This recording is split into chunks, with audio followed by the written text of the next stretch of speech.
પાટણમાં સેંકડો પોલીસ પરિવારજનોએ રેલી કાઢી કલેક્ટરને આવેદન આપ્યું, મેવાણીના રાજીનામાની માંગ કરી હતી. પાટણમાં પોલીસ હેડક્વાર્ટરથી કલેક્ટર કચેરી સુધી મોટી સંખ્યામાં પોલીસ પરિવારો રેલીમાં જોડાયા. ધારાસભ્ય જિગ્નેશ મેવાણીના પોલીસના પટ્ટા ઉતારી લેશું નિવેદનને અશોભનીય ગણાવી પોલીસ પરિવારોમાં ભારે પ્રત્યાઘાત જોવા મળ્યા હતા. કલેક્ટરને આવેદન પાઠવી મેવાણી તરત રાજીનામું આપે તેવી માંગ કરી હતી. કિરણભાઈ ગોવિંદભાઈ દેસાઈ મારા ઘરથી એ પોલીસમાં નોકરી કરે છે. જે થરાદ ખાતે જિગ્નેશ મેવાણીએ જે ધારાસભ્ય થઈને કક્ષાએ થઈને જો આવું સંવૈધાનિક જે પોલીસનો નોકરી છે તેના પ્રત્યે આવું જો બોલે તો બિલકુલ અયોગ્ય છે.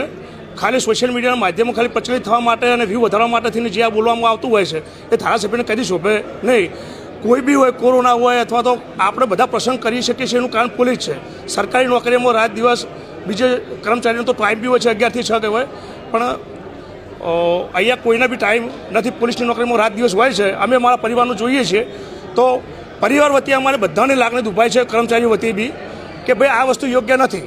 કોઈને બી તમે પટ્ટા ખચી નાખો, રાત દિવસ મહેનત કરે અને ત્યારે વ્યક્તિ પોલીસની નોકરી પામતું હોય છે અને તો બી કોઈ બી ટાઈમનું નક્કી નહીં, પરિવારને ટાઈમ ના આપી શકે તો બી એ વ્યક્તિ રાત દિવસ મહેનત કરે છે. જે આ શબ્દ પટ્ટા ઉતારવાની વાત કરી એ કોઈને ધ્યાન નથી, તો એના માટે અમે પોલીસ પરિવાર તરફથી દરેક માગણી કરીએ છીએ કે જિગ્નેશ મેવાણી રાજીનામું આલે અથવા તો ટૂંક સમયમાં સર્વે મળી અને ઉગ્ર રેલીનું આયોજન કરવામાં આવશે. JDC ન્યૂઝ સાથે સંજીવ રાજપૂત સાથે અનિલ રામાનુજ, પાટણ.